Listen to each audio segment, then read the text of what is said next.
เฮ็ดแผ่นคือบ่มีเสียงไปได้เลยบ่สบายบ่บ่สบายก็ไปตอนนั้นเด้ไปไสยังโอ้ยังบ่เซาอยู่บ่2-3 มื้อนี่ก็ส่งสลบอีกพันแสยังบ่เซาสงสารโลมไปแล้วเนาะเจ็บนี่เขากินนี่เขาเนาะโอ้สมูเรามีเงินจะเก็บจะตายโซฟามก็น้ำมันก็บ่ได้ปลูกซ้ำมันก็บ่ได้ปลูกซ้ำตอนนี้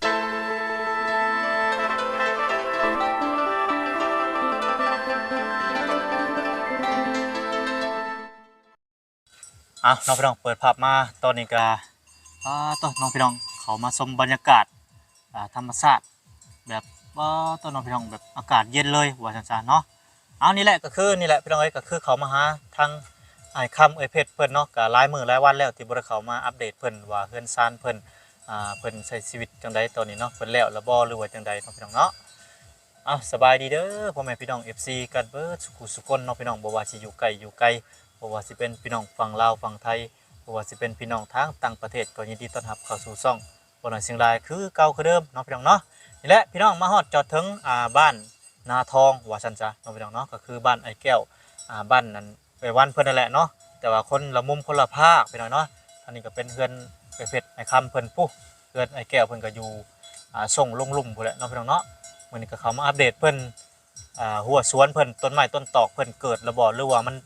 ตายมันนอนจังได๋ก็บ่ฮู้กันเนาะพี่น้องเนาะโอเคเนาะพี่น้องเดี๋ยวเขาไปหาทางครอบครัวเพิ่นกันเลยเนาะพี่น้องเนาะไปพี่น้องก่อนเขาไปหาทางไอ้คำเพิ่นเนาะสบายดีสบายดีเด้อสบายดีโดยสบายดีทางบ่น้อยเชียงรายพี่น้องโดยเนาะมื้อนี้ก็คือนี่แหละเนาะก่อนสิเขาไปหาก็คือเบาหลานี่มีโปรโมชั่นหยังเนาะมาหาทางไอ้คำเพิ่นนี่เนาะโอ้ก็ได้รับมอบหมายจากผู้ใหญ่เพิ่นเนาะก็มีมอบหมายก็เป็นเงินต่อเติมทางครัวเพิ่นเนาะก็แล้วก็เงินสนับสนุนก็คือปลอบใจเพิ่นเนาะทางเอ้ยเพชรกับเอ้ยสมรแล้วก็เป็นเงินสำหรับผู้ใหญ่ที่เพิ่นเอ็นดูสงสารเนาะแล้วก็ฝากมาให้ทางครอบครัวนี้เนาะเพื่อเป็นการสนับสนุนในการเฮ็ดเฮือนครัวแล้วก็เฮือนครัวแม่นแล้วก็ให้ต่อเติมให้แล้วเนาะแล้วก็สนับสนุนหลายๆอย่างเนาะที่ผ่านมาเพิ่นก็สนับสนุนเฮ็ดในสิ่งในด้านจำเป็นเนาะเป็นวัตถุเข้าของทางผู้ใหญ่ใจดีทั้งช่องบ่อพรเพิ่นก็ได้ซื้อให้แล้วก็เป็นผ้าตาดแล้วก็ข้าวของเครื่องใช้เนาะหลายอย่างแล้วก็เป็นทางตะนางให้ปลูกพืชผักสวนครัวเนาะก็เป็นผักกาดผักหยังเพิ่นก็ปลูกดำเนินการได้เป็นที่ห้อยเนาะก็ถือว่าดีใจนำเพิ่นก็ประสบความสำเร็จในการได้ตะนางได้สวนได้น้ำบาดาลเนาะจากหลายๆทานผู้ใหญ่ใจบุญหลายๆทานช่วยมาในครั้งนี้ก็เป็นการผลักดันให้เพิ่นมีชีวิตใหม่ขึ้นมาอีกเนาะก็ถือว่าเป็นครอบครัวนึงที่ถามว่าเพิ่นทุกข์ยากบ่ก็ถ้าบางคนก็สิมองเป็นธรรมดาเนาะแต่ว่าเพิ่นก็ทุกข์แหละพี่น้องเอ้ยเจ็บป่วยเจ็บไข้ได้พยาธิต้องไปรับจ้างครับไปยังไปรับเกิดว่าไปรับหนี้รับสินเข้ามาเนาะแม่นแล้วก็มาปัวตัวเองในสมัยนั้นเนาะแต่ทางบ่ลาก็ได้ข่าวว่ามาเบิ่งอาเบยเนาะได้ก็มาได้มาฮู้จักเพิ่นแล้วก็เพิ่นก็ว่าอาเบยอาศัยอยู่นำเนาะตะกี้น้องอาเบยอยู่นี่แม่นก็อาศัยอยู่นำเพิ่นแล้วเพิ่นก็กินข้าวกินน้ำนำเพิ่นนั่นแหละเพิ่นเว้าเนาะไปทางไหนก็หนีบ่พ้นอยู่นี่เนาะเพิ่นก็เลยว่าสัมพี่สัมน้องเพิ่นเนาะที่แท้ก็อาจสิเป็นญาติห่างๆหยังของเพิ่นนี่แหละตะกี้เนาะเพิ่นก็จะรับไว้เนาะแล้วก็แต่ก่อนก็ว่าเฮือนอันว่าเฮือนใกล้ชิดกันนะเพราะเฮือนอาเบยก็อยู่ทางนั้นเนาะแต่ปัจจุบันนี่เฮือนทางเฮือนอาเบยก็บ่มีแหละพี่น้องเอ้ยเนาะอยู่ในนี่ก็คือว่าเป็นเหลือแต่เสาซากเนาะตะกี้น่ะเฮือนอาเบยน่ะอยู่ใกล้กันเนาะรุ่นหลังนั่นแหละหลังพ่อแม่บ่อยู่แล้วเพิ่นอาศัยอยู่นำมันไอ้คำกับไอ้เพชรเพิ่นนี่เนาะแม่นบัดนี้ก็มีแต่ทางบ่ลานี่ได้มอบหมายเนาะเป็นจำนวนอยู่เท่าไหร่เนาะบ่ลานะสิมอบให้เพิ่นก็เป็นจำนวนเงินสดอยู่1 ล้านกับ1ล้านกับ1แสนกีบเนาะแล้วก็จำนวนทางเงินต่างประเทศก็100แม่$50$50โดยเพิ่นก็ได้ผ่านบ่ลามาเนาะเลยได้มามอบให้เพิ่นเนาะได้มอบเป็นที่เรียบร้อยแล้วเนาะโดยก็ดีใจนำเพิ่นเนาะที่ว่ามีผู้ใหญ่เอ็นดูสงสารแล้วก็เมตตาทั้งครอบครัวนี่ทางบ่ลาก็ดีใจแล้วก็ถือว่าได้ช่วยเพิ่นในอันดับ1เลยเนาะอันดับต้นๆเลยเนาะก็ถือว่าเพิ่นมีการพัฒนาตัวเองเนาะขยันขันแข็ง ผู้ใหญ่เพิ่นก็เห็นในด้านนี้เนาะ แม่น พัฒนาตัวเองกันแบบว่าเฮ็ดนั่นเฮ็ดนี่ปลูกหัวปลูกสวนเนาะในสิ่งที่เฮาเอาให้ไปเนาะเพิ่นก็ตั้งใจเฮ็ดอะไรได้บ่น้อย แม่นขยันอีหลี แม่ บ่ น น้อยซาสังเกตเพิ่น แม่น ได้เห็น แล้วก็หลังจากที่ว่าได้น้ำบาดาลปุ๊บเพิ่นก็ปลูกพังปลูกหยังนั่นแล้วก็ผู้ใหญ่ก็สนับสนุนเพิ่นอันเฮ็ดตะนางอ้อมหัวเพิ่นก็ไปหาตัดด้วยที่ชูเฮาบ่ได้บอกไป แม่น เพิ่นเฮ็ดเองเลย แม่น แม่นเฮ็ดเองเลยแล้วก็ปลูกทั้งพวกไอ้หมากกล้วยหมากม่วงหมากมี่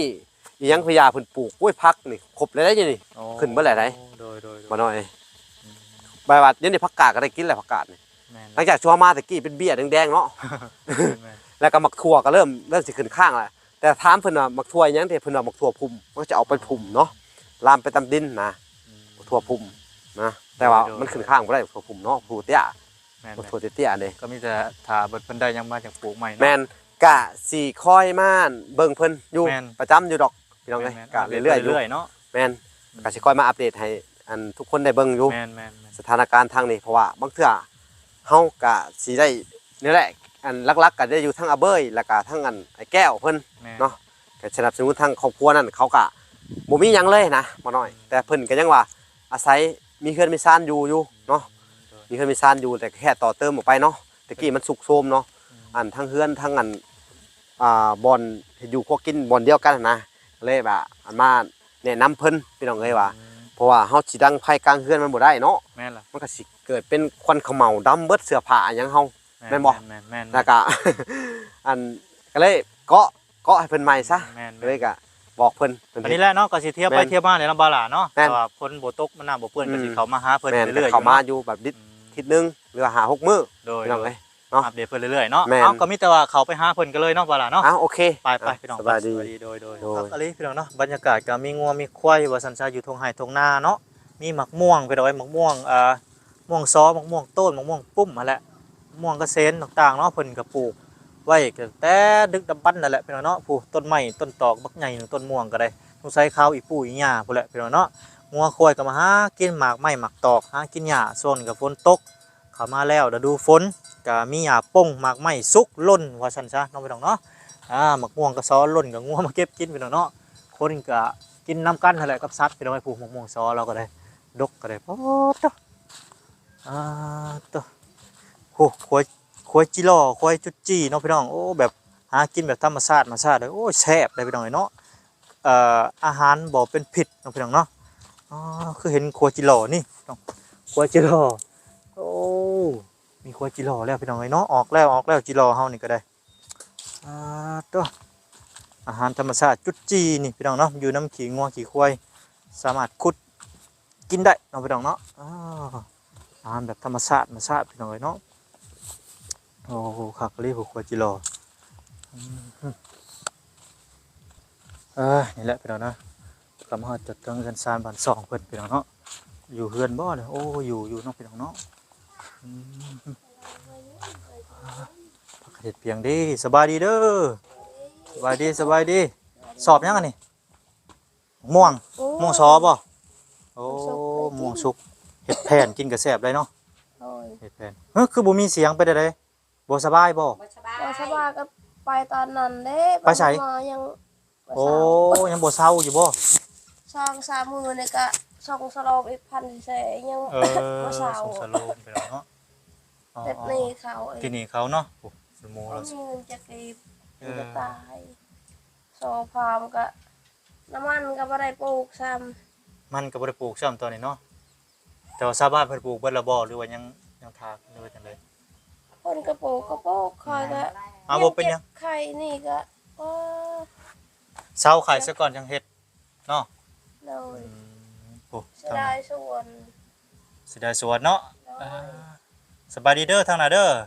โอ้สบายดีกินข้าวกินน้ำกันแล้วบ่ โดย มาได้ไสน่ะคือมีเสียมมีหยังหาขุด คุดกีฬา ขุดจิหล่อเนาะอ๋อโดยทางอันไอ้คำไปใส่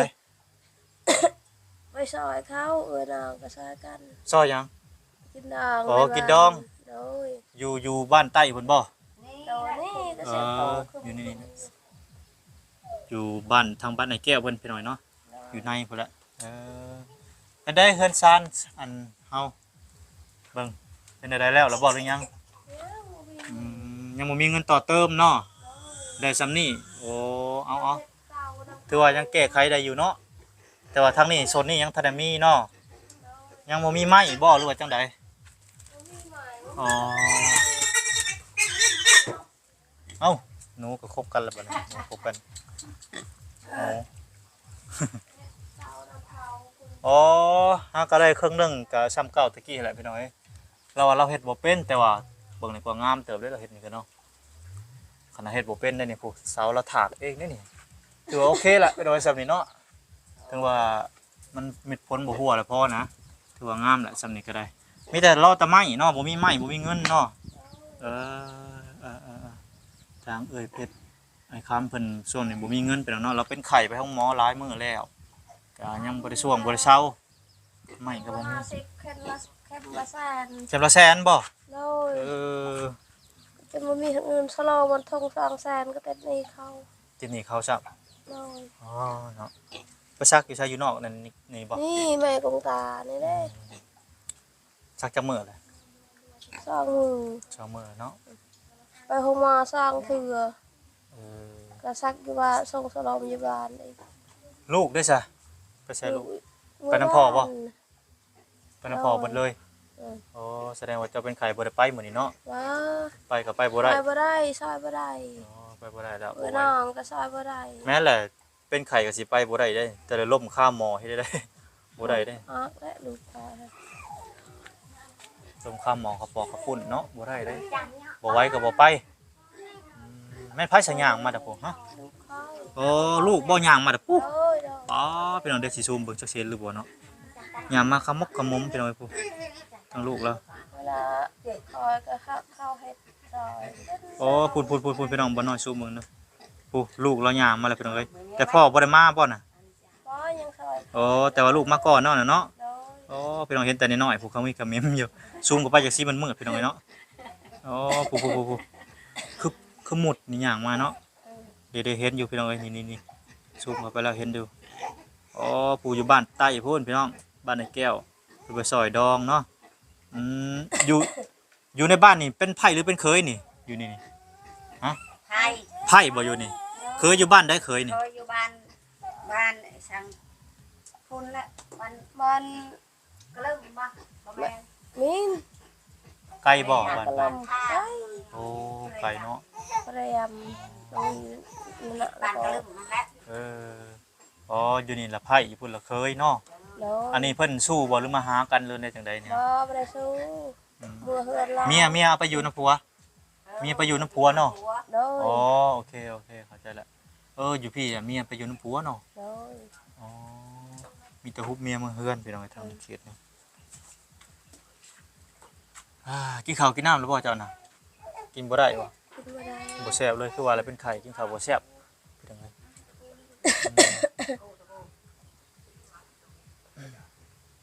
มันเป็นกระเพาะความ เป็นกระเพาะพร้อม โดย บ้านหนังนะวะบ้านหนังนะ อะไรปานนี้เนาะ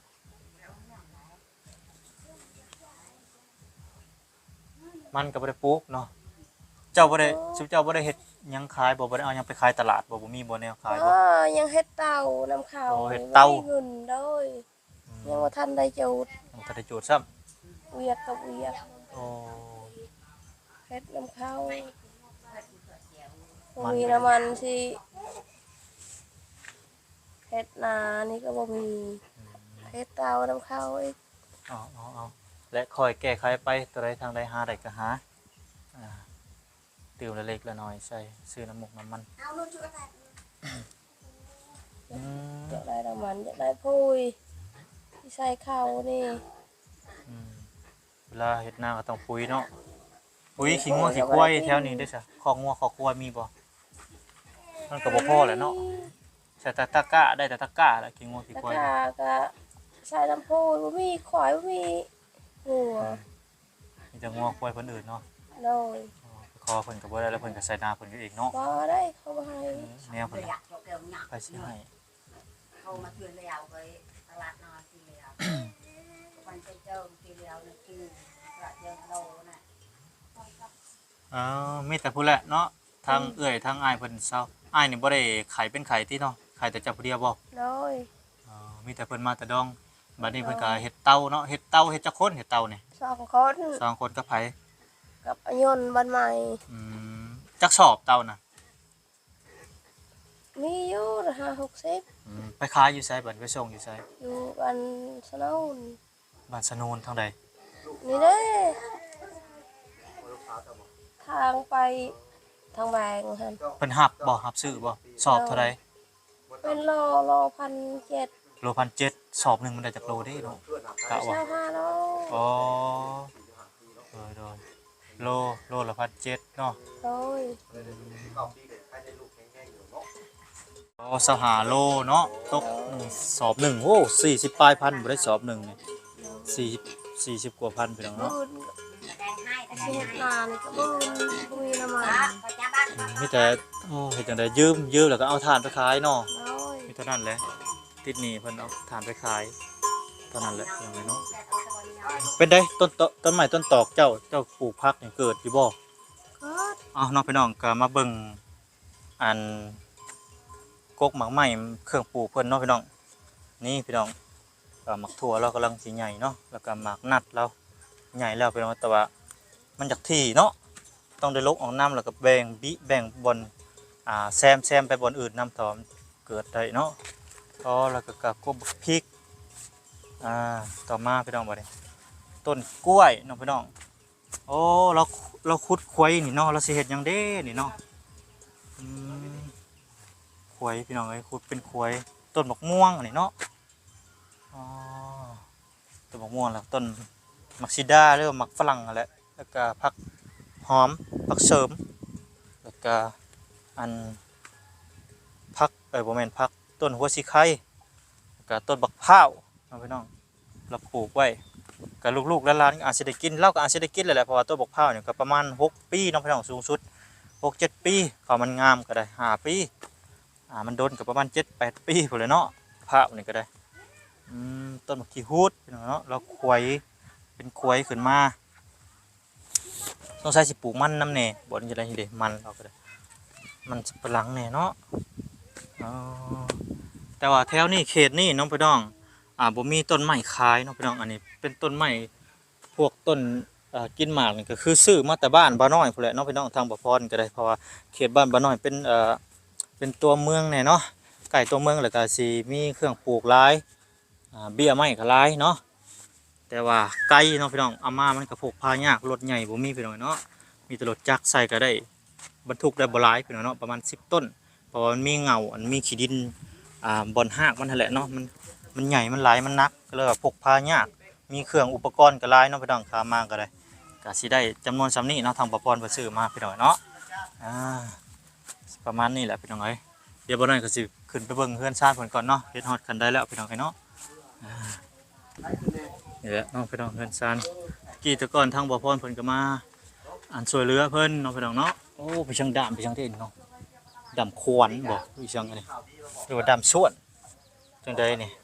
แนวใดอันนี้เนาะบ่เคยเห็น หรือว่ามันกันเท่าก็ว่ากันไปสงสัยดำส่วนดำควรเนาะบางทีก็เป็นควรแบบสีดำควร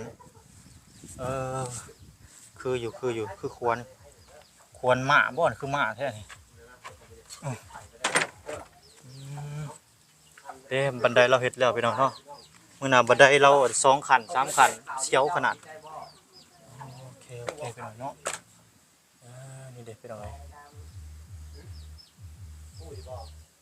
ครับอะไรเนาะ คือว่าภาษีแจ้งข่าวที่เจ้าจะดีใจอยู่